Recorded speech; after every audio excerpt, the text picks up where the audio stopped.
திமுக கட்சிக்குள்ள மாற்றத்துக்கு தயாராகிடுச்சுன்னு கேட்கலாம். அந்த ஏரியாவில் அந்த 2 மேயருக்கு வந்து அந்த கவுன்சிலர்ஸ் எதிர்ப்பு தெரிவிக்கிறாங்க. அதனால் மாற்றப்பட்டிருக்காங்கன்றது அடிப்படையான விஷயம். ஏன்னா அங்கே வந்து ஒரு பாயிண்ட் ஆஃப் நோ ரிட்டர்ன்ற மாதிரி மோதல் வந்துருச்சு. அதனால வந்து வேற ஒரு மேயரை செலக்ட் பண்ணால் பெட்டராக இருக்கும்ன்ட்டு அங்கே, ஏன்னா பெருவாரியான கவுன்சிலர்கள் மேயரை இருக்கும்போது நீங்கள் என்ன பண்ண முடியும்? திமுக கூட்டணி இன்டாக்டாக உடையாது அப்படியே இருக்குது அப்படின்ற பட்சத்தில் அந்த கூட்டணியை வந்து நம்ம அதுக்கு வலிமையான இன்னொரு கூட்டணி அமைச்சாதான் திமுக கூட்டணியை வந்து வீழ்த்த முடியும் அப்படின்ற ஒரு எண்ணம் வரும்போது பாமக, பாஜக, தேமுதிக, பாமக எல்லாருமே ஒன்று சேர்றதுக்கான ஒரு வாய்ப்புகள் கூட இருக்குது. தோல்விக்கான காரணம் என்ன அப்படிங்கிற தொடர்பாக கூட அதிமுக ஆலோசனை பண்ண மாதிரி தெரியல. அதிமுகவில் ஒரு பெரிய மௌனம் இருக்கிறதுக்கு என்ன காரணம்? இந்த கள்ளச்சாராய மரணங்களை வச்சு நம்ம ரிவைவ் பண்ணிக்கலாம். அவங்களுக்கு வந்து விக்கிரவாண்டி எலெக்ஷன்ஸ் வேறு போட்டி போடலை, மக்களை சந்திக்கிற வாய்ப்பை இழந்துட்டாங்க. சரி, விக்கிரவாண்டி இது கள்ளச்சாராய சாவுகளை வச்சு எத்தனை நாள் நீங்கள் பாலிடிக்ஸ் பண்ண முடியும்? அது இப்போ அடங்கி போச்சு. ஆக்சுவலாக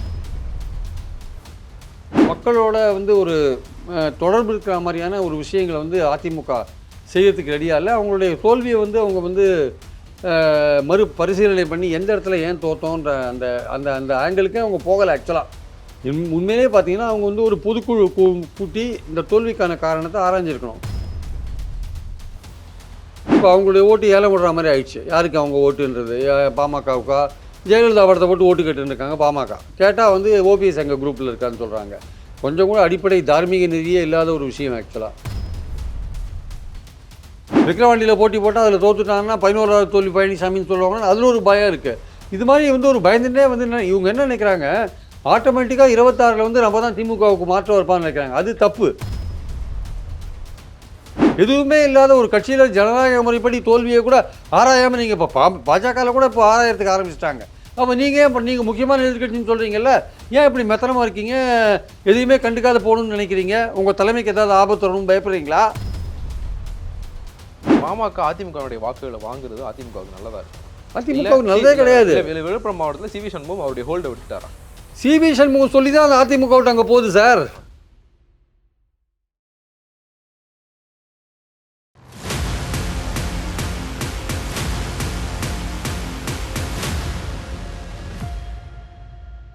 முன்னேறிய அரசியல் நேயர்களுக்கு வணக்கம். அரசியல் களம் நிகழ்ச்சிக்கு உங்களை வரவேற்பது ஜெயலானி. இன்றைய நிகழ்ச்சியில் நம்முடைய மூத்த பத்திரிகையாளர் திரு பிரியன் இணைந்திருக்கார். சார் வணக்கம் சார். மக்களவைத் தேர்தல் முடிஞ்சதுக்கு பிறகு பெரிய தோல்வியை சந்திச்ச அதிமுகவில் வந்து உட்கட்சியில் மாற்றங்கள் இருக்கும் அப்படிங்கிற எதிர்பார்ப்பு இருந்தது. ஆனால் அதுக்கு மாற்றாக வந்து 40க்கு 40 வெற்றி பெற்ற திமுகவில் வந்து 2 முக்கியமான மாற்றங்களை பண்ணியிருக்காங்க. கோவை, நெல்லை அப்படிங்கிற 2 மாநகராட்சிகளினுடைய திமுக மேயர்கள் ராஜினாமா பண்ணியிருக்காங்க. இது திமுகவுக்குள்ளேயும் மாற்றங்கள் இருக்கும். மாவட்ட செயலாளர்கள் மாற்றம் இருக்கும். மாவட்ட செயலாளர்கள் வந்து ஆல்ரெடி அவங்க 2 மாவட்டத்துக்கு மாற்றிருந்தாங்க. அமைச்சரவை மாற்றம் இருக்குன்னா பேசப்பட்டு திமுக கட்சிக்குள்ள மாற்றத்துக்கு தயாராகிடுச்சுன்னு எடுத்துக்கலாமா?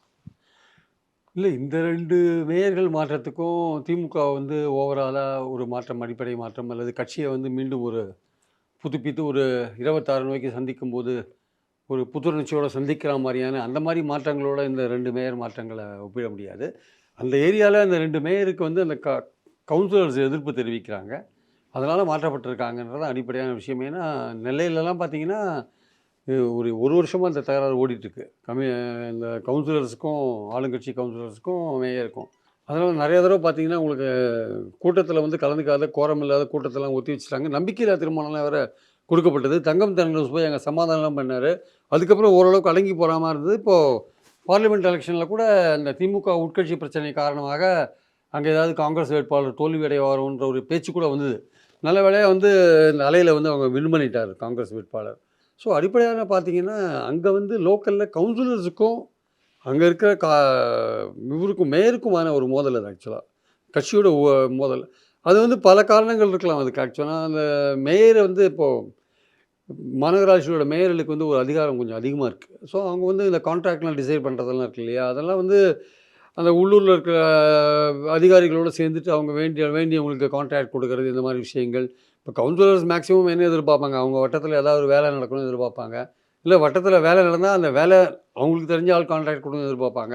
அப்படி அவங்களுக்கு தெரிஞ்ச ஆள் கான்ட்ராக்ட் கொடுத்தா தான் அவங்களுக்கு ஏதாவது அதில் கிடைக்கும், பணம் கிடைக்கும். ஏன்னா அரசியல் பண்ணணும்ல, அவங்க தேர்தல் வர்றது எல்லாம் பல செலவுகள் இருக்குது.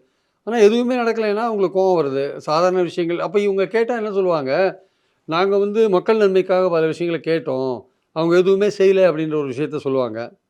ஆனால் மேயரை கேட்டான்னு சொல்லுவாங்க, இல்லை அவங்க வேறு டிமாண்ட் பண்ணாங்க, அவங்க சொல்கிற ஆளுங்களுக்கு கான்ட்ராக்ட் கொடுக்க சொன்னாங்கன்னு அவங்க சொல்லுவாங்க. மொத்தத்தில் வந்து இது அரவணைத்து கொண்டு போயிருந்தா வந்து ஒன்றும் பிரச்சனை இருந்திருக்காது. அங்கே வந்து ஒரு பாயிண்ட் ஆஃப் நோ ரிட்டர்ன்ற மாதிரி மோதல் வந்துருச்சு. அதனால வந்து வேற ஒரு மேயரை செலக்ட் பண்ணால் பெட்டராக இருக்கும்ன்ட்டு அங்கே, ஏன்னா பெருவாரியான கவுன்சிலர்கள் மேயர் இருக்கும்போது நீங்கள் என்ன பண்ண முடியும்? அதனால் திமுக தலைமை வேறு வழி இல்லாத நெல்லை மேயரை மாற்றினாங்க. இந்த மேயர் வந்து கல்பனா, கோயம்புத்தூர் மேயர் கல்பனா வந்து அவங்க செந்தில் பாலாஜியோட நாமினேஷன் அவங்க ஆக்சுவலாக. ஸோ அவங்களுக்கும் வந்து அவங்க ஹஸ்பண்ட் வந்து அவர் ஒரு இதாக இருக்கார், திமுகவில் முக்கிய புள்ளியாக இருக்கார். ஸோ அவர் வந்து லோக்கல் கான்ட்ராக்ட் இந்த மாதிரி விஷயங்கள் எல்லாம் அவர் தலையிடுறார், மூக்க நுழைக்கிறார் கார்பரேஷன் அஃபேர்லன்னு அங்கே இருக்கிற கவுன்சிலர்ஸ்க்கு கோவம். இது முழுக்க முழுக்க ஒரு லோக்கல் விஷயங்கள் தான். ஈவன் காஞ்சிபுரம் மாநகராட்சியிலும் இதே பிரச்சனை ஓடிட்டு இருக்கு. அங்கேயும் திமுக மேயர் எதிர்த்து பிரச்சனைகள் பண்ணிட்டு இருக்காங்க. பல மாநகராட்சிகளில் இன்றைக்கி ஒரு நெருப்பு மாதிரி புகைஞ்சின்னு இருக்கிற விஷயம் என்னென்னா, அந்த மாநகராட்சி நகராட்சி இதெல்லாம் அந்த மேயர்களுக்கும் அந்த கவுன்சிலர்களுக்கும் சரியான ரேப்போ கிடையாது. அதுதான் பாயிண்ட்டாக இருக்குது ஆக்சுவலாக. ஸோ அதனால் இன்னும் வேறு பல மாநகராட்சிகளில் கூட இது வெடிக்கிறதுக்கான வாய்ப்புகள் இருக்குது. தேர்தல் நெருக்கம் வரும்பொழுது இன்னும் பல மாநகராட்சிகள் வெடிக்கிறதுக்கான வாய்ப்பு இருக்குது. ஏன்னா இது வந்து முழுக்க முழுக்க உள்ளூரில் மேயரை கேட்டால் கவுன்சிலர்ஸ் வந்து வேறு மாதிரியான விஷயங்கள் டிமாண்ட் பண்ணுறாங்க அப்படின்னுவாங்க. கவுன்சிலர்ஸை கேட்டால் எங்கள் டிவிஷனுக்கு எதுவும் செய்ய மாட்டேங்கிறாங்க அப்படி சொல்லுவாங்க. பட் இது ரெண்டுத்துக்கும் நடுவில் பேசப்படாத சில விஷயங்கள்லாம் இருக்குது. அந்த பேசப்படாத சில விஷயங்களில் கமிஷன், கான்ட்ராக்ட் எல்லாம் அடங்கியிருக்கு ஆக்சுவலாக. அதுதான் காரணம் இதுக்கு ஆக்சுவலாக. அதனால் இந்த ரெண்டுத்தை மட்டும் போராது. திமுக தலைமை வந்து இன்னும் பல மாநகராட்சிகளை கொஞ்சம் கூர்ந்து கவனிக்க வேண்டியிருக்கு. அங்கேயும் பலவிதமான விஷயங்கள் ஓடிட்டுருக்கு. தேர்தல் நெருக்கத்தில் ரொம்ப நியாயமாக நடந்துக்கிற மேயரோ அல்லது யாரையாவது வந்து இவங்க கை வச்சாங்கன்னா அவங்க வேறு ஏதாவது ஒரு கட்சிக்கு போயிடுவாங்க. அதனால் திமுக தலைமை இதுவரையும் வந்து கொஞ்சம் மெதுவாக தான் ஹேண்டில் பண்ணிருக்காங்க இந்த விஷயத்தை. அவசரப்பட்டு ஹேண்டில் பண்ணலை. ஐ திங்க் இன்னும் கூர்மையாக வேறு சில மாநகராட்சிகளையும் கவனிக்க வேண்டிய அவசியம் இருக்குது என்பது என்னுடைய கருத்து. அதே மாதிரி வந்து அமைச்சரவை மாற்றம், மாவட்ட நிர்வாகிகள் மாற்றம், இந்த விஷயங்களும் திமுகவில் இருக்கும் அப்படின்னு பேசப்பட்டு முதல் கட்டமாக விழுப்புரம் மாவட்டத்தில் மாவட்ட செயலாளர் 2 மாவட்ட செயலாளர் வந்து மாற்றப்பட்டிருக்காங்க. அடுத்தடுத்து இந்த நடவடிக்கைகள் தொடருமா, இல்லை வெற்றி பெற்றுட்டோம் அப்படிங்கிறதுனால இதை அப்படியே வந்து கேரி ஃபார்வர்ட் பண்ண தான் திமுக பார்ப்பாங்களா? இல்லை, அதாவது பொதுவாகவே பார்த்தீங்கன்னா உங்களுக்கு வந்து இந்த தேர்தலுக்கு முன்னாடியே ஸ்டாலின் சொன்னது என்னென்னா, எந்தெந்த தொகுதியில் வாக்கு குறையுதோ நான் வந்து நடவடிக்கை எடுப்பேன் அப்படின்னு சொன்னார். பட் அவருடைய அதிர்ஷ்டம் என்னன்னா வந்து 40க்கு 40 வின் பண்ணிட்டாங்க. ஸோ இந்த ஒரு வெற்றி கழிப்பில் வந்து இந்த கட்சியோட நிலைமை வந்து தீவிரமாக கவனிக்கிறதுக்கு முன்னாடியே விக்கிரவாண்டி எலெக்ஷன்ஸ் வேறு வந்துடுச்சு. ஸோ அதில் இப்போ தெளிவாக இருக்காங்க. இந்த எலெக்ஷன் சொன்னது இப்போ கோயம்புத்தூர் மேயர் கல்பனா இருக்காங்க இல்லையா, கல்பனாவோட வார்டுலேயே வந்து அண்ணாமலைக்கு அதிக ஓட்டு, திமுகவுக்கு குறைவான ஓட்டு. அது ஒரு காரணம். அதுவும் ஒரு காரணம். வேறு பல காரணங்களோடு அதுவும் ஒரு காரணம் ஆக்சுவலாக. ஸோ அதனால் வந்து இப்போ வந்து பார்த்திங்கன்னா இப்போ 222 அசெம்பிளி தொகுதிகளில் வந்து நாங்கள் முன்னாடி இருக்கோன்றாங்க. ஸோ மீதி இருக்கிறது வந்து ஒரு 12 தொகுதி தான். அது ஒன்றும் பெரிய விஷயம் கிடையாது. அந்த 12 தொகுதிக்காக வந்து திமுக வந்து தலைமை வந்து ஆக்ஷன் எடுக்குன்னு சொல்ல முடியாது. ஆனால் அடிப்படையில் வந்து திமுக வந்து ரொம்ப கூர்ந்து செயல்பட வேண்டிய கட்டாயம் இருக்குது. ஏன்னா வந்து தேர்தல் நெருங்க அரசுக்கு எதிரான ஒரு மனோபாவம் வந்து இன்க்ரீஸ் ஆகிறதுக்கான வாய்ப்பு இருக்குது. ஆன்டி இன்குவன்சி இன்க்ரீஸ் ஆகிறதுக்கான வாய்ப்பு இருக்குது. அதனால் வந்து இவங்க வந்து விக்கிரவாண்டி எலெக்ஷனில் கூட வின் பண்ணலாம். அது வந்து ஒரு ஐசோலேட்டடான ஒரு எலெக்ஷன் இது. அதில் ஆளுங்கட்சி எப்படி செயல்படுன்றது தெரிஞ்ச விஷயம். அதனால் அவங்க வின் பண்ணலாம். சரி, நமக்கு வந்து நல்ல ஆதரவு இருக்குது, பெண்கள் அதிக அளவு ஆதரவு கொடுக்குறாங்க, நம்ம நிறையா விஷயம் பண்ணியிருக்கோம்னு சொல்லாமல் வேறு பல விஷயங்கள் பண்ணாத விஷயங்கள் காரணமாக அதுக்கு அதிருப்திகள் அதிகமாக இருக்குது. இந்த கள்ளச்சாராய மரணங்கள் போன்ற விஷயங்கள் இன்னும் கொஞ்சம் அதிருப்தி அதிகமாக்கியிருக்கு ஆக்சுவலாக. அப்புறம் வேறு பல விஷயங்கள்லாம் ஆசிரியர்கள், அரசு ஊழியர்கள் பிரச்சனை அதிகமாக இருக்குது.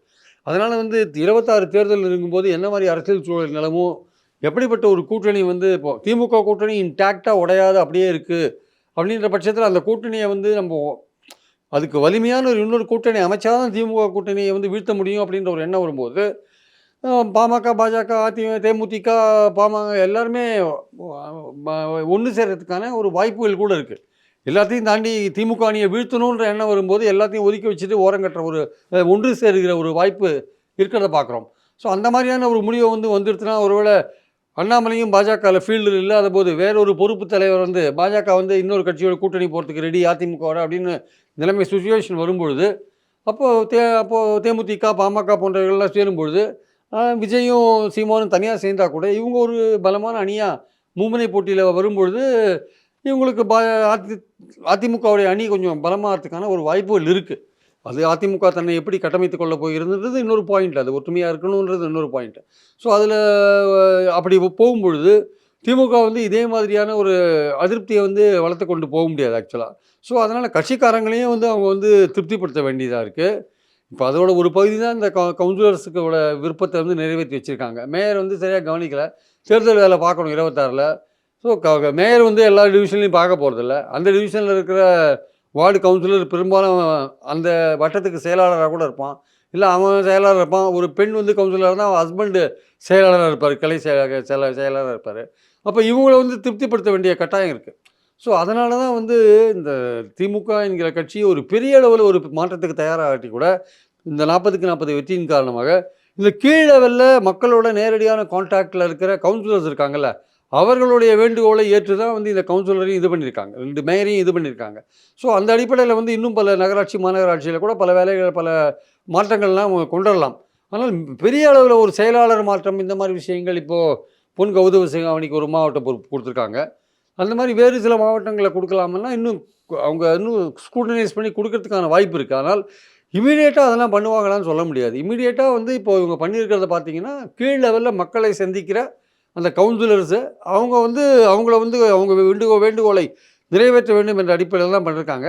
ஒரு பெரிய அளவில் பண்ணுறதுக்கான வாய்ப்பு இல்லாததுக்கு காரணம் 40க்கு 40 வெற்றி பெற்றதான்றது என்னுடைய அபிப்பிராயம்.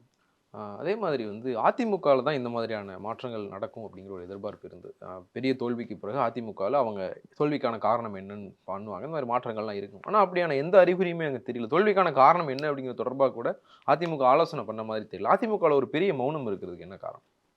இல்ல அவங்களுக்கு வந்து என்னன்னா, இந்த கள்ளச்சாராய மரணங்கள வச்சு நம்ம ரிவைவ் பண்ணிக்கலாம். அவங்களுக்கு வந்து விக்கிரவாண்டி எலெக்ஷன்ஸ் வேற போட்டி போடல. மக்கள சந்திக்கிற வாய்ப்ப இழந்துட்டாங்க.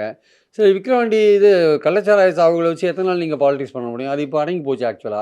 இப்போ அடுத்த வேற ஒரு விஷயங்கள் நடந்துட்டு இருக்கும்போது, மக்கள் பழைய விஷயங்கள நேச்சுரலி மறந்துறத நம்ம பார்க்குறோம். ஸோ இப்போ மக்கள் வந்து விக்கிரவாண்டி எலெக்ஷன்ல எப்படி போய் முடியும் அப்படின்னு ஒரு வாரத்துக்கு அதுதான் பேச்சா இருக்கும். இல்ல நேஷனல் பாலிடிக்ஸ்ல வந்து இந்த ஹத்ராஸ்ல நடந்த சாவு போன்ற மரணங்கள் போன்ற விஷயங்கள் பேசப்படும். அதனால வந்து ப்ரியாரிட்டி மாறிட்டே இருக்கிறதுனால, அவங்களுக்கு வந்து மக்களோட வந்து ஒரு தொடர்பு இருக்கிற மாரியான ஒரு விஷயங்கள வந்து அதிமுக செய்யறதுக்கு ரெடியா இல்ல. அவங்களுடைய தோல்விய வந்து அவங்க வந்து மறுபரிசீலனை பண்ணி எந்த இடத்துல ஏன் தோத்தோன்ற அந்த அந்த அந்த ஆங்கிளுக்கே அவங்க போகல ஆக்சுவலா. உண்மையிலேயே பார்த்தீங்கன்னா, அவங்க வந்து ஒரு பொதுக்குழு கூட்டி இந்த தோல்விக்கான காரணத்த ஆராய்ஞ்சிருக்கணும். ஏன்னா, ஒரு தொகுதியில கூட ஜெயிக்கல அப்படின்றபோது, நிச்சயமா இது வந்து பரிசீலிக்கப்பட வேண்டிய ஒரு விஷயம். அதனால எந்த விதமான ஒரு பரிசீலனையும் இல்லாம வந்து கடந்து போறதுன்னு இருக்கு பார்த்தீங்களா? இது வந்து நீங்க வந்து ஒரு பெரிய விஷயத்த வந்து அப்படியே மறைச்சிட்டு நீங்க வந்து ஒண்ணுமே நடக்காத மாரி அடுத்த கட்டத்துக்கு நீங்க முடியாது. இது வந்து அதிமுக தொண்டர்கள் வந்து ரொம்ப வெறுப்புல இருக்காங்க. ரொம்ப கடுப்புல இருக்காங்க. அதுவும் முக்கியமா விக்கிரவாண்டி எலெக்ஷன்ல நீங்க போட்டி போடாதது அதிமுக போட்டி போடாதது குறித்து ரொம்ப வருத்தத்துல வேற இருக்காங்க. இப்போ அவங்களுடைய ஓட்டு ஏலம் விடுற மாரி ஆயிடுச்சு. யாருக்கு அவங்க ஓட்டுன்றது? பாமகவுக்கா? ஜெயலலிதா படத்த போட்டு ஓட்டு கேட்டுன்னு இருக்காங்க பாமக. கேட்டா வந்து ஓபிஎஸ் எங்க குரூப்ல இருக்காருன்னு சொல்றாங்க. கொஞ்சம் கூட அடிப்படை தார்மீக நெறியே இல்லாத ஒரு விஷயம் ஆக்சுவலா. ஏன்னா ஒரு இடைத்தேர்தல்ல வந்து அவர் வந்து ஓபிஎஸ்ன்றவர் எந்த கட்சியும் சேர்ந்தவர் கிடையாது. அவர் வந்து உரிமை குழுன்னு வச்சிருக்காரு. அவருக்கே ஜெயலலிதா படத்த போடுறதுக்கு உரிமை இருக்கான்றது அதிமுகல கேள்வி கேட்கிற ஒரு விஷயமா இருக்கு. அப்ப அவர் பேர சொல்லி இவங்க ஜெயலலிதா படத்த போடுறது எந்த விதத்துல கரெக்ட்டு? நீங்க வந்து ஓட்டு கேளுங்க. நீங்க வந்து பாமக வந்து ஓட்டு கேட்கலாம். வேற ஒரு ஜாதிவாரி கணக்கீடு வச்சு ஓட்டு கேளுங்க. இல்ல வந்து திமுகவுடைய அ அரசோட செயல்பாடுகள் குறித்து பேசி ஓட்டு கேளுங்க. அதெல்லாம் உங்களுடைய இது. ஜெயலலிதா படத்த போட்டு நீங்க ஓட்டு கேட்கறது, அது வந்து உங்களுக்கு வந்து கொஞ்சம் கூட வந்து அரசியல்ல வந்து ஒரு தார்மீக இது நெறிக்கு உட்பட்டு வராது அது ஆக்சுவலா. ஸோ அவங்க வந்து பண்றாங்க அத. அதுதான் வந்து ஜெயக்குமார் போன்றவங்கலாம் அத அப்ஜெக்ட் பண்றத நம்ம பார்க்குறோம் நம்ம. அதனால இந்த மாரிலாம் வந்து அதிமுகவுடைய பேரோ, அவங்க தலைவர்களுடைய பெயரையோ மத்தவங்க மிஸ் பண்றது அதிமுக இப்போ கள்ளக்குறிச்சியிலே, விக்கிரவாண்டியிலே பார்த்தீங்கன்னா, அதிமுகவை சேர்ந்த பல்வேறு கிளைக்கழக நிர்வாகிகள் ஜாதிய அபிமானம் காரணமா பாமகவை ஆதரிக்கிறாங்க. ஜாதிய அபிமானம் காரணமாக. பல்வேறு அதிமுக கிளை நிர்வாகிகள் திமுகட்ட வில போயிட்டாங்க. 2 விதமா அவங்க நடந்திருக்கு. 2 விதமா அவங்க போயிட்டுருக்கும்போது, அப்போ உங்களுடைய கட்சியோட இன்டெகிரிட்டி அஃபெக்ட் ஆகுதுல்ல கீழ. அப்போ அதிமுகன்ற தொண்டர்களுடைய ஓட்டு பல்வேறு விதமா சிதைந்து போகுது. ஒரு பக்கம் நாம் தமிழர் வந்து ட்ரை பண்றத ஓட்டு எடுக்கிறதுக்காக, அந்த ஓட்ட வாங்குறதுக்காக ட்ரை பண்ணிட்டு இருக்காரு. அப்போ இந்த மாரி நிலைமைக்கு உங்க கட்சிக்காரங்கள நீங்க தள்ளி விட்டீங்க இல்லையா? அப்போ ஒரு ஒன்றுபட்டு ஒரு கலந்துரையாடி கட்சியோடைய அந்த ஸ்ட்ராட்டஜி அல்லது வந்து செயல்பாடுகள வகுக்கிற ஒரு விஷயம் இருக்குல்ல, அது அதிமுகல சுத்தமா இல்ல. அது பழனிசாமி என்ன நினைக்கிறாரோ அதான் பண்ணிட்டு இருக்காரு. அசெம்பிளிலையும் அவங்க வந்து அவங்களுடைய கருத்தை வந்து சரியாக பதிவு பண்ணலைன்றது என்னுடைய கருத்து. அவங்க வந்து 1 மணி நேரம் கேள்வி நேரம் முடிச்சுட்டு பதிவு பண்ணியிருக்கலாம்ன்றது என்னுடைய கருத்து. அது பண்ணாத அவங்க போயிட்டாங்க. ஸோ தன்னுடைய கட்சியோட தோல்விக்கான காரணங்களையும் ஆராய மாட்டேன்றாங்க. அது ஆராய்ஞ்சா அதில் ஏதாவது எதிர்ப்பு வருமோன்னு ஒரு பயம் இருக்குது. விக்கிரவாண்டியில் போட்டி போட்டால் அதில் தோத்துட்டாங்கன்னா 11வது தோல்வி பழனிசாமின்னு சொல்லுவாங்கன்னா அதில் ஒரு பயம் இருக்குது. இது மாதிரி வந்து ஒரு பயந்துட்டே வந்து இவங்க என்ன நினைக்கிறாங்க, ஆட்டோமேட்டிக்காக 26ல் வந்து நம்ம தான் திமுகவுக்கு மாற்றம் இருப்பான்னு நினைக்கிறாங்க. அது தப்பு. ஆட்டோமேட்டிக்காக நீங்கள் ஒரு மாற்றம் அமைய மாட்டீங்க. நீங்கள் உங்களை வலிமையாக கட்டமைச்சிருந்தா தான் நீங்கள் மாற்றம் அமைவீங்க. நீங்கள் வலிமையாக உங்களை கட்டமைக்காட்டு நீங்கள் மாற்றம் அமைய மாட்டீங்க. அதனால் நீங்கள் வந்து உடனடியாக வந்து அதிமுக அந்த ஒற்றுமைக்கான ஒரு வழியை பார்க்க வேண்டியதாக இருக்குது. மக்கள் கேட்டிங்கன்னா நீங்கள் ஒற்றுமையாக இல்லைன்னு தான் சொல்லுவாங்க. அதனால் நீங்கள் ஒற்றுமையாக இருந்தீங்கன்னா தான் திமுகவுக்கு மாற்றாக உங்கள் 26ல் மக்கள் பார்ப்பாங்களே தவிர, இல்லாட்டி வந்து வேற ஒரு கட்சி அந்த இடத்துல லீட் எடுத்துன்னு போகிறதுக்கான வாய்ப்புகள் இருக்குது. அதனால் பழனிசாமி வந்து ஏதோ அவர் வந்து இதில் இருக்கார். அவர் சீரியஸாக இதை பற்றி யோசிக்கிறாரா என்ன ஏதுன்னு தெரில.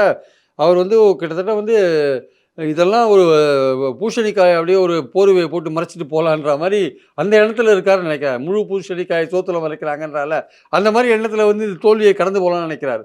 அது தவறான ஒரு விஷயம். அது வந்து அந்த மாதிரியான அணுகுமுறை வந்து கட்சிக்காரங்களுக்கு வந்து இன்னும் வந்து வெறுப்பை தான் வளர்க்கும் அல்லது விரக்தியை தான் வளர்க்குமே தவிர ஒரு ஆர்வத்தை உண்டு பண்ணாது. நீங்கள் என்றைக்கு வந்து அவங்கள கூப்பிட்டு கலந்து பேசி என்ன எக்ஸாக்டாக நம்ம பிரச்சனை, பொதுக்குழு உறுப்பினர்கள் எத்தனை பேர் நீங்கள் ஒற்றுமையை விரும்புகிறீங்க விரும்பலை, அதுக்கு ஒரு முடிவு கட்டுங்க. நீங்களாக சொல்லாதீங்க எல்லாத்தையும். பொதுக்குழு கூப்பிட்டு பேசுங்க. நம்ம தோற்றத்துக்கு காரணம் ஒற்றுமை இல்லாததானா, இல்லை நம்ம தோற்றத்துக்கு உண்மையான காரணம் என்ன, அதை பற்றி ஆராய்ங்க. ஓபிஎஸ் தொகுதியிலே நீங்கள் ஏன் பின்னாடி போகிறீங்க, தினகரன் தொகுதியிலே ஏன் பின்னாடி போகிறீங்க, ரெட்டலைக்கு ஏன் அவ்வளோ மோசமான ஒரு மக்கள் வந்து ஒரு மோசமான ட்ரீட்மெண்ட் கொடுத்துருக்காங்க, அதை நீங்கள் யோசிக்க வேண்டாமா? இதெல்லாம் நீங்கள் யோசித்து நீங்கள் வந்து பண்ணுறதுக்கு ஒரு மீட்டிங்கை போட வேண்டாமா, பொதுக்குழு கூட்ட வேண்டாமா? சும்மா வந்து எல்லா மாவட்ட செயலாளர்கள் கூட்டினீங்கன்னா எல்லாருமே உங்களுக்கு ஜால்ரா அடிக்கணும்னா இருக்காங்க. உண்மையான என்ன கருத்துக்களை நீங்கள் தெரிஞ்சுக்கணும்னா பொதுக்குழு கூட்டுங்க. அதில் ஒரு 20 பேரை பேச விடுங்க. நீங்கள் யாரையும் வற்புறுத்தாதீங்க. அவங்க என்ன பேசுகிறாங்கன்னு கேளுங்க. கட்சி ஒற்றுமையாக இருக்கணுமான்னு ஒரு கேள்வி கேளுங்க. இல்லை எல்லோருக்கும் ஒரு கொஸ்டினரை கொடுங்க. கட்சி ஏன் வந்து பார்லிமெண்ட் தேர்தலில் தோற்று போச்சு, தோற்று போனதுக்கான காரணம் ஒற்றுமையாக இல்லாதது, நம்ம கேண்டிடேட் பலவீனமானவர், ஒரு 4-5 அதில் கொடுங்க. அப்ஜெக்டிவ் டைப்பில் கொடுங்க. அதில் கருத்தை கேளுங்க சார். 3000 பேர் இருக்காங்கல்ல, கொடுத்து சீட்டை கொடுத்து கேளுங்க. அதில் என்ன வருதுன்னு பாருங்கள். அதை பொறுத்து நீங்கள் ஒரு ஆக்ஷன் எடுங்க. எதுவுமே இல்லாத ஒரு கட்சியில் ஜனநாயக முறைப்படி தோல்வியை கூட ஆராயாமல் நீங்கள் இப்போ பாஜகவில் கூட இப்போ ஆராயறதுக்கு ஆரம்பிச்சிட்டாங்க. அப்போ நீங்கள் ஏன் நீங்கள் முக்கியமான எதிர்கட்சின்னு சொல்கிறீங்கல்ல, ஏன் இப்படி மெத்தனமாக இருக்கீங்க? எதையுமே கண்டுக்காத போகணும்னு நினைக்கிறீங்க? உங்கள் தலைமைக்கு ஏதாவது ஆபத்து வரணும்னு பயப்படுறீங்களா?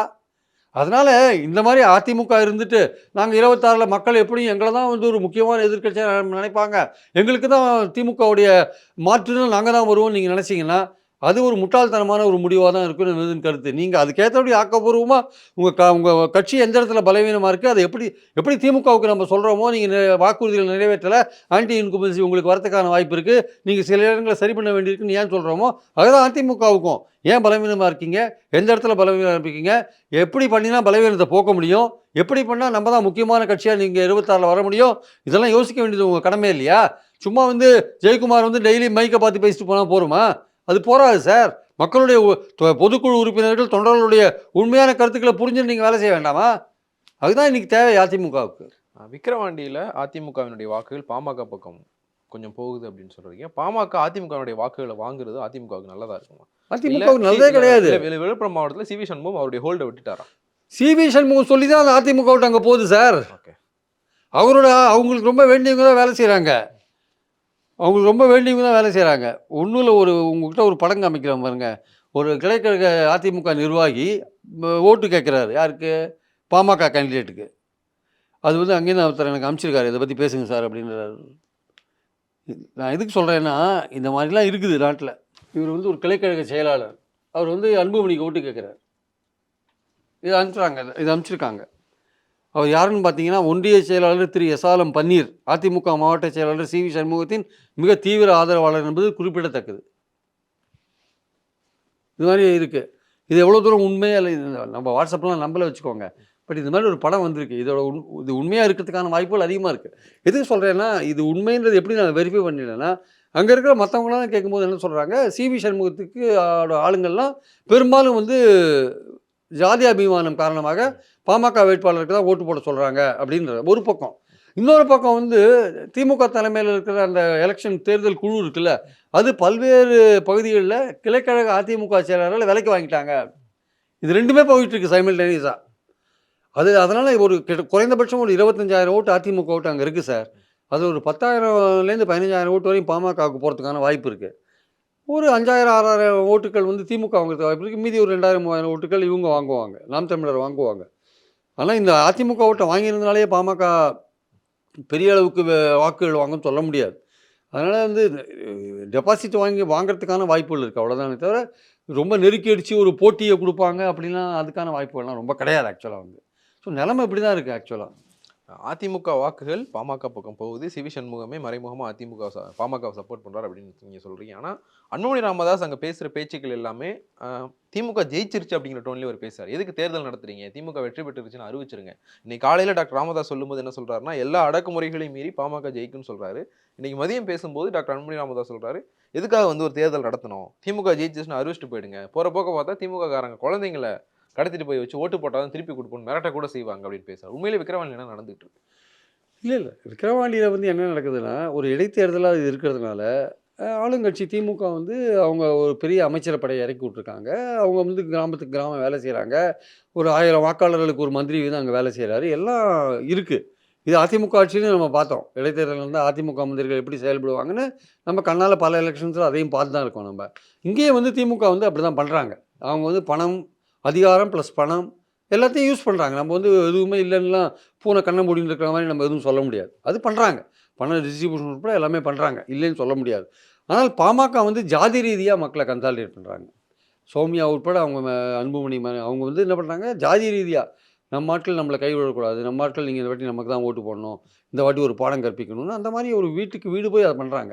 ஸோ இது என்னன்னா கிட்டத்தட்ட வந்து பல கிராமங்கள்ல வந்து ஒரு பெரிய மோதல வந்து உருவாக்கியிருக்கு. வன்னியர்களுக்குள்ளேயே ஒரு மோதல உருவாக்கியிருக்கு.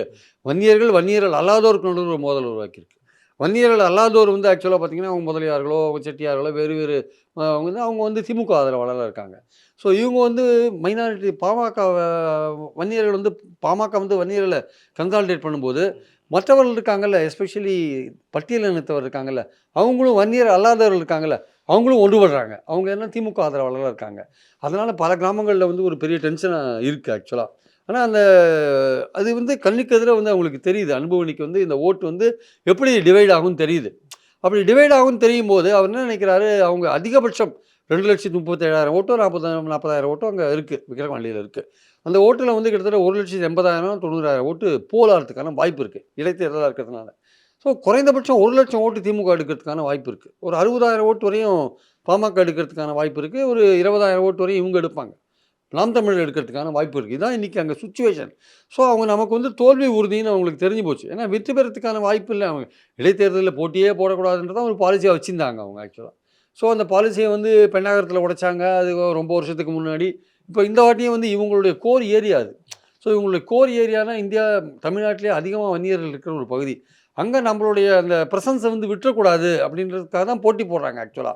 ஆனா அவங்களுக்கு தெரியும் போட்டி போடுறதுக்கு முன்னாடியே நம்ம வந்து அந்த ஏன்னா கிட்டத்தட்ட வன்னியர்களுக்கு இருக்கிற அளவுக்கு ஈக்குவலா வந்து பட்டியலினத்தவர் அங்க இருக்காங்க. அவங்க பெரும்பாலும் திமுகவுக்கு ஓட்டு போடுறவங்களா இருக்காங்க. பாமகன்னா ஓடியே போயிடுவாங்க அவங்க. ஸோ அதனால வந்து அவங்களுக்கு பாமகவுக்கு தோல்வி உறுதின்றது முதலே தெரியும்.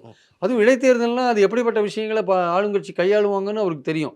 அதனால தான் அவர் இப்பயே வந்து தோல்வி அடைஞ்ச மாரி பேசிட்டு இருக்காரு ஆக்சுவலா. அது வந்து வேற வழி கிடையாது. ஏன்னா வந்து நீங்க இறங்கிட்டீங்க களத்துக்குள்ள. நீங்க வந்து சந்திச்சே தீர வேண்டியிருக்கு. ஆனா என்னன்னா, அடிப்படையில வந்து வந்து நீங்க நீங்க பாமக, பாஜக 2 பேரும் என்ன பண்ணுவீங்க, இப்போ நாளைக்கு என்ன பண்ணுவீங்க, நாங்க தான் திமுகவுக்கு அடுத்த அணியா நாங்க தான் இருக்கோம். 2வதா இருக்கோம் அப்படின்னு சொல்றதுக்கான ஒரு வாய்ப்ப வேணா அது உருவாக்கலாமே தவிர, நீங்க வந்து திமுகவுக்கு ஒரு கடுமையான போட்டிய உருவாக்கி, அது வந்து ரொம்ப தத்தளிக்குது, ஜெயிக்கவே முடியாத லெவல்ல போயிடுத்து அப்படின்லாம் அது கிடையாது ஆக்சுவலா. திமுக வந்து கம்ஃபர்டபுளா இருக்காங்கன்னா, அதுக்கு வேறு பல காரணங்கள்லாம் இருக்கு. பாமக வந்து வேற வழி கிடையாது. அவங்க வந்து இந்த எலக்ஷன்ஸ்ல அவங்க தோல்விய சந்திச்சே தீர வேண்டிய நிலையில தான் இருக்காங்க. வெற்றி பெற வாய்ப்பு ரொம்ப ரொம்ப குறைவு. எப்படி 2019 இடைத்தேர்தல்ல வந்து பாமக கூட்டணியில அதிமுக வேட்பாளர் 60% ஓட்டு வாங்கினாரோ, கிட்டத்தட்ட அதே விஷயம் தான் ரிப்பீட் ஆகுதுங்க ஆக்சுவலா. இதுல வந்து திமுக வந்து ஆளுங்கட்சியா இருக்கு. இடைத்தேர்தல சந்திக்குது. அதிமுக ஆதரிக்கல, பாமக தனியா நிக்குது. கிட்டத்தட்ட 2019ல 60% நெருங்கினாங்கல்ல அதிமுக வேட்பாளர் முத்தமிழ்ச்செல்வன் நெனைக்கிறேன். அத மாரி கிட்டத்தட்ட இந்த வாட்டி வந்து திமுக வேட்பாளர் அன்னியூர் சிவா அந்நியூர். கிட்டத்தட்ட வந்து 60% நெருங்குவார். ஆஹ் நாம் தமிழர் கட்சியினுடைய பெர்ஃபார்மன்ஸ் இதில் எப்படி இருக்கும்? அவங்களும் வந்து அதிமுகவினுடைய வாக்குகளை கேட்டிருந்தாங்க. அதுக்கு சீமான் நிறைய விளக்கம்லாம் சொல்லியிருந்தார். விடுதலை புலிகள் இந்திய அமைதிப்படை எதிர்க்கிறதுக்கு சிங்களர்களுடைய ஆதரவை பெற்ற மாதிரி தான் திமுக எதிர்க்கிறதுக்கு அதிமுக ஆதரவு கேட்டிருக்கோம் அப்படின்னு. அதிமுக வாக்குகள் நாம் தமிழர் பக்கம் போகுமா? பாமக பக்கம் போறதுக்கு கூட ஒரு ரீசன் இருக்கு. ஜாதி காரணங்கள் இருக்கு. அதே மாதிரி சமீப தேர்தல்கள்ல வட மாவட்டங்கள்ல அதிமுக வாங்கின வாக்குகள் பெரும்பான்மையான வாக்குகள் பாமகவினுடைய வன்னியர் வாக்குகள் அந்த 10.5% மூலமா அது பாமகவுக்கு திரும்பி வர வாய்ப்பு இருக்கு. நாம் தமிழர் கட்சிக்கு போறதுக்கான வாய்ப்புகள் என்னென்ன இருக்கு? போகுமா? நாம் நாம் தமிழருக்கு அதிமுகவுக்கு போகுமா? நாம் தமிழருக்கு அதிமுக வாக்குகள் கொஞ்சம் போகிறதுக்கான வாய்ப்பு இருக்குது. குறிப்பாக இளைஞர்கள் இருக்காங்கல்ல அதிமுகவில். பொதுவாக அதிமுகவில் வந்து இளைஞர்கள் ரொம்ப குறைவு தான் இப்போது. பொதுவாக அதிமுகவில் நீங்கள் தமிழ்நாடு முழுக்க பார்த்தீங்கன்னா எல்லாருக்குமே பெரும்பாலும் 50 வயசுக்கு மேலே ஆச்சு. அதிமுகவில் இளைஞர்கள் எல்லாம் ரொம்ப குறைவாயிட்டாங்க. அது உண்மை. அதை வந்து அதிமுக வந்து கூர்ந்து கவனிக்க வேண்டிய இன்னொரு விஷயம், இளைஞர்கள் மத்தியில் அவங்களுக்கு ஆதரவு இல்லை. அவங்களுடைய ஆதரவுலாம் எம்ஜிஆர், ஜெயலலிதா அந்த ஆதரவுன்றது இன்றைக்கி அவங்க எல்லாருக்குமே 50, 55 வயசுக்கு மேலே ஆச்சு. அவங்க தான் அதிமுகவில் இருக்காங்க. ஸோ அந்த ஓட்டுகள் வந்து ஒரு குறிப்பிட்ட அளவில் ரொம்ப அதிக அளவில் போகிறதுக்கான வாய்ப்பு இல்லை. நான் சொன்ன மாதிரி ஒரு 25,000 ஓட்டு அவங்களுக்கு இருக்கிறதுல ஒரு 3,000 ஓட்டு 4,000 ஓட்டு போகிறதுக்கான வாய்ப்புகள் இருக்குது. பெருமளவு அவங்க எடுக்கிறதுக்கான வாய்ப்பு இல்லை. ஏன்னா வந்து இது ஒரு ஜாதி ரீதியாக பார்க்கும்பொழுது அதிமுக வன்னியர் பாமகவுக்கு போடுறதுக்கான வாய்ப்பு இருக்குது. அதே சமயம் அதிமுக வன்னியர் நாம் தமிழர் அவங்க ஜாதியாக அந்த அளவுக்கு ஜாதியை வந்து அதை சொல்லி அவங்க ஓட்டுலாம் எந்த இடத்துலையும் அவங்க கேட்கறது கிடையாது. அவங்களும் வன்னியர் கேண்டிடேட் தான் நிறுத்தியிருக்காங்க. இல்லை வன்னியர் கேண்டிடேட் நிறுத்திருக்காங்க. பட் அந்த ஜாதியை வந்து பெருசாக எடுத்து அவங்க வந்து பிரச்சாரத்தில் இவங்க வந்து பாமக வந்து ஒரு ஜாதியை வந்து கொஞ்சம் அழுத்தி பிரச்சாரம் பண்ணுறாங்க. அங்கே நம்மால் நிற்கிறாரு அப்படின்னு அந்த மாதிரியான ஆங்கிளில் பிரச்சாரம் பண்ணுறாங்க. வன்னியர் ஓட்டு அந்நியருக்கு இல்லைன்ற மாதிரி பிரச்சாரம் பண்ணுறாங்க வச்சுக்கோங்களேன். ஆனால் நாம் தமிழர் அந்த அளவுக்கு ஜாதியை வந்து இறக்க மாட்டாங்க கீழே. அவங்க வந்து ஒரு கொள்கை ரீதியான ஒரு இளைஞர்கள் தான் வந்து கறந்துருக்காங்க. ஆனால் வந்து அவர் இப்போ கடைசியில் அந்த உண்ணாவிரத்தை ஆதரித்து ஒரு அறிக்கை விட்டார் இல்லையா? அதில் கொஞ்சம் பேர் வந்து பரவாயில்ல நாம் தமிழர் அவர் ஒரு புது சக்தியாக இருக்கார். எதுக்கு பாமகவை பர்சனலாக பிடிக்காதவங்க உள்ளூரில் இருக்கிற அதிமுகவினர் அவர்கள் கொஞ்சம் மாறி வேணால் ஓட்டு போடலாமே தவிர பெரிய அளவுக்கு அதிமுக ஓட்டை அவர் கவர்ந்து இழுக்க முடியாது. ஐ திங்க் எடப்பாடி வந்து இன்ஸ்ட்ரக்ட் பண்ணியிருக்கான்னு நினைக்கிறேன். அதிமுக ஓட்டு யாருக்கும் போடக்கூடாதுன்றது தான் அவருடைய பாயிண்ட்டாக இருக்குன்னு நேற்று ஒரு அறிக்கை ஏதோ ஒன்று வந்திருக்குன்னு நினைக்கிறேன். அது அறிக்கை வந்திருக்கிறதா சொல்கிறாங்க. அது விட்டாரா உண்மையிலேயே அவர் இன்ஸ்ட்ரக்ஷன் கொடுத்துருக்காரா தெரியாது. அதிமுகவினர் யாருக்கும் பாமகவுக்கும் முக்கியமாக ஓட்டு போடக்கூடாது அவர் சொல்கிறார்.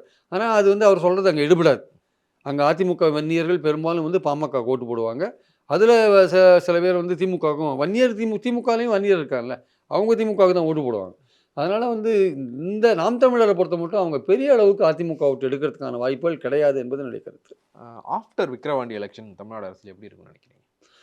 ஆஃப்டர் விக்கிரவாண்டி எலெக்ஷன்ஸ் தான் திமுக அரசு தன்னை சரிப்படுத்தி கொள்ள 26 நோக்கி தன்னை ஒரு வலுவான சக்தியாக கட்டமைத்து கொள்ள, அதே சமயம் கூட்டணி கட்சிகளை வந்து அரவணைத்து கொண்டு இன்னும் போகிறதுக்கான ஏன்னா கள்ளச்சாராய சாவுகளில் கொஞ்சம் இந்த கூட்டணி கட்சிகளுக்கெல்லாம் அதிருப்தியெல்லாம் இருக்குது. ஸோ அதெல்லாம் மாற்றி இன்னும் கொஞ்சம் வாக்குறுதிகளை நிறைவேற்றி போக வேண்டிய அவசியம் இருக்குன்றது என்னுடைய கருத்து. அதே மாதிரி அவங்க வந்து திமுகவுக்கு எதிரான வாக்குகள் பிரிஞ்சிருக்கிறதும் திமுக கூட்டணி பலமாக இருக்கிறதும் தான் திமுகவுக்கு பலமான ஒரு விஷயமா இருக்குது. திமுக வெற்றி பெறுது அப்படின்னா ஒன்று கூட்டணி பலமாக இருக்குது, அதுக்கு எதிரான வாக்குகள் பிரியுது. ஸோ அந்த பலமாக இருக்கிறது அந்த கூட்டணி கட்சிகளை பொறுத்து அந்த பலமே அமையுது. ஆக்சுவலாக வந்து திமுகவுக்கு ஒரு செல்வாக்கு இருக்குன்றதை நம்ம மறுக்கலை. ஆனால் அது மற்ற கட்சிகளோடு சேரும்போது தான் அந்த பலம் வந்து இன்னும் ரெட்டிப்பாக மாறதை பார்க்குறோம் நம்ம. அப்போது அது வந்து இந்த கூட்டணி கட்சிகளை அரவணைத்து கொண்டு 19லேருந்து வர கட்சிகளை அரவணைத்து கொண்டு 26 வரையும் ஒரு 19, 21, 24 3 எலெக்ஷன் கடந்து அந்த கூட்டணி அப்படியே நிற்குதுன்னா அது ஒரு சாலிடான ஒரு கூட்டணியாக இருக்குது. ஆனால் அந்த கூட்டணியோட மையக்கருத்து என்னென்னா மத்தியில் இருக்கிற மோடி ஆட்சியை அகற்றணுன்றது தான் அவரோட மையக்கருத்து. அதான் மையக்கருத்து. அதில் தான் அவங்க ஒரே த்ரெட்டில் வந்து அவங்க இணையிறாங்க. ஆனால் மத்தியில் வந்து மோடி ஆட்சியை இந்த வாட்டி அகற்ற முடியல. மறுபடியும் மீண்டும் 29ல் தான் அவர் வந்து மக்களை சந்திக்க போகிறார். அதுக்கு நடுவில் தான் இந்த 26 வருது. அப்போ இந்த கட்சிகள் பிரிந்து போகிறதுக்கான வாய்ப்புகள் ரொம்ப ரொம்ப குறைவு. எதிர்க்க இருக்கிற கட்சிகள் வந்து மோடிக்கு ஆதரவான அல்லது மோடி எதிர்க்காத ஒரு கட்சிகளாக இருக்கும்போது இந்த கூட்டணி கட்சிகள் இன்னும் பலமாக ஒன்றா இருக்கிறதுக்கான வாய்ப்புகள் இன்னும் அதிகமாக இருக்கிறத பார்க்குறோம். அதனால் எதிர்க்க வந்து நீங்கள் விஜயும் நாம் தமிழரும் ஒன்றா இருந்து பாஜக இன்னும் ஒரு கூட்டணி அமைச்சு அதிமுக ஒரு கூட்டணி அமைச்சு 3ஆ ஓட்டு பிரிஞ்சுதுன்னா இவர்களுக்கான வாய்ப்பு ரொம்ப அதிகமாக இருக்குது. எலெக்ஷன் வருதுன்ற ஒரு கான்ஷியஸோடு தான் திமுக இருக்குது. அதுக்கேற்றபடி தான் பல மாற்றங்களை செய்வாங்க. அதுக்கான ஒரு சின்ன மாற்றம் தான் இந்த உள்ளூரில் இருக்கிற கவுன்சிலர்களோட வேண்டுகோளுக்கு ஏற்ப மேயரெல்லாம் மாற்றுற விஷயங்கள்லாம் பார்க்குறோம். அதனால் திமுக வந்து அதிமுக எப்படி தன்னை கட்டமைத்து கொள்ள வேண்டும் என்று நம்ம சொல்கிறோமோ, எப்படி வலிமையாக தன்னுடைய பலவீனங்களெல்லாம் மாற்றி பலமாக மாற்றணும்னு சொல்கிறோமோ, எப்படி அனைவரையும் அரவணைத்து கொண்டு அதிமுக வலுப்புற வேண்டும் என்று சொல்கிறோமோ, அதே மாதிரி திமுகவும் வந்து தாங்க கொடுத்த வாக்குறுதிகளை இன்னும் நிறைய நிறைவேற்றாத வாக்குறுதிகளை கவனம் செலுத்தி நிறைவேற்றினால் அதுவும் ஒரு வலிமையாக கட்டமைத்து கொண்டு 26ஐ நோக்கி போவதற்கான வாய்ப்பு இருக்கிறது. ஸோ அடுத்து வரப்போற டெவலப்மெண்ட்ஸ் வந்து எதிர்பாராத சில டெவலப்மெண்ட் வந்து சில கட்சிகளுக்கு பின்னடைவை குடுக்கறதுக்கான வாய்ப்பு இருக்கு. அந்த மாரியான எந்த டெவலப்மெண்ட்டும் வராது இருந்தா, இதே மாரி நிலை நீடிக்குமேயானால், திமுகவுக்கான வாய்ப்புகள் அதிகமா இருக்கு ஆனா அதே சமயம் வந்து ஆன்டி இன்கும்பன்சிய குறைக்க வேண்டிய வேலையில திமுக ஈடுபடணும் என்பது என்னுடைய கருத்து. சரியான பொறுத்து பார்ப்போம். உங்க நினைவு கருத்து பிறகு மிக்க நன்றி. Thank you. மற்றும் ஒரு நிகழ்ச்சியில் சந்திக்கலாம். நன்றி, வணக்கம்.